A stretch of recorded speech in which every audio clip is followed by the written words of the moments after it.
വിശുദ്ധ യോഹന്നാൻ്റെ സുവിശേഷം 9-ാം അധ്യായം 35 മുതൽ 41 വരെയുള്ള തിരുവചനങ്ങൾ. ആത്മീയ അന്ധത. അവർ അവനെ പുറത്താക്കിയെന്ന് യേശു കേട്ടു. അവനെ കണ്ടപ്പോൾ യേശു ചോദിച്ചു, മനുഷ്യപുത്രനിൽ നീ വിശ്വസിക്കുന്നുവോ? അവൻ ചോദിച്ചു, കർത്താവേ, ഞാൻ അവനിൽ വിശ്വസിക്കേണ്ടതിന് അവൻ ആരാണ്? യേശു പറഞ്ഞു, നീ അവനെ കണ്ടു കഴിഞ്ഞു. നിന്നോട് സംസാരിക്കുന്നവൻ തന്നെയാണ് അവൻ. കർത്താവെ, ഞാൻ വിശ്വസിക്കുന്നുവെന്ന് പറഞ്ഞുകൊണ്ട് അവൻ യേശുവിനെ പ്രണമിച്ചു.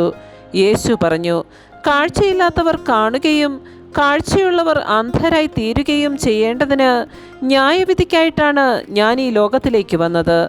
അവൻ്റെ അടുത്തുണ്ടായിരുന്ന ഏതാനും ഫരിസിയർ ഇത് കേട്ട് അവനോട് ചോദിച്ചു, അപ്പോൾ ഞങ്ങളും അന്ധരാണോ?